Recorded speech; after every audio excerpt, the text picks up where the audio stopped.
এর মান কত হলে এই দুটা ভেক্টর পরস্পর লম্ব হবে, আবার এই যে এর মান কত হলে এই দুটা ভেক্টর পরস্পর সমান্তরাল হবে। এই হচ্ছে আজকের আলোচনা। তো আমরা যারা ভেক্টর করে আসছি তারা জানি এ আর বি এই দুইটা ভেক্টর লম্ব হবার শর্ত হলো যদি এ ডট বি ইকুয়াল কত হয়, 0 হয়। এটা হচ্ছে লম্ব হবার শর্ত। অর্থাৎ একটা ভেক্টর আর একটা ভেক্টরের পর তখনই লম্ব হবে যদি তাদের স্কেলার গুণ বা ডট গুণের মানটা কত হয়, 0 হয়। তো আমাদের যেহেতু a dot b equal to 0 লম্ব হওয়ার শর্ত, তাহলে এই ভেক্টর কত দেওয়া আছে, 2y minus 4j plus 5k into B ভেক্টরটা কত দেওয়া আছে, 4i plus 8aj minus 10k সমান 0। এখন আমরা 2 এর সাথে যদি 4টা গুণ দেই, 2 গুণন 4, এই মাইনাস আর এই প্লাসে প্লাস মাইনাসে মাইনাস, 4 এর সাথে কত 8 গুণ,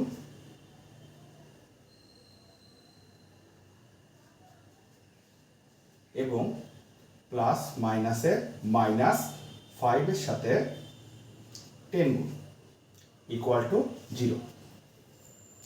যেহেতু আমরা ডট গুণের ক্ষেত্রে জানি I dot I, J dot J, K dot K, এটার মান কত হয়, 1 হয়।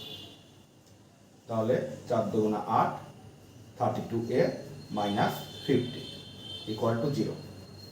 তাহলে মাইনাস 32a মাইনাস 42 ইকুয়াল 0। তাহলে a equal 42 divided by minus 32। অর্থাৎ a এর মান যদি 42 ডিভাইডেড মাইনাস 32 হয়, তাহলে ভেক্টর দ্বয় পরস্পর কি হবে, লম্ব হবে।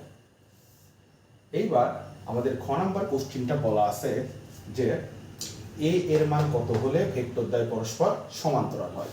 তো সমান্তরাল হওয়ার জন্য আমাদের দুইটা টেকনিক আছে। সেটা হচ্ছে যদি modulus of a cross b এইটার মান যদি আমাদের 0 হয়, তাহলে ভেক্টর দ্বয় হবে পরস্পর সমান্তরাল। এবং দুইটা ভেক্টর সমান্তরাল হওয়ার আরেকটা শর্ত হলো ax divided bx equal to ay divided by equal to az divided bz হওয়া।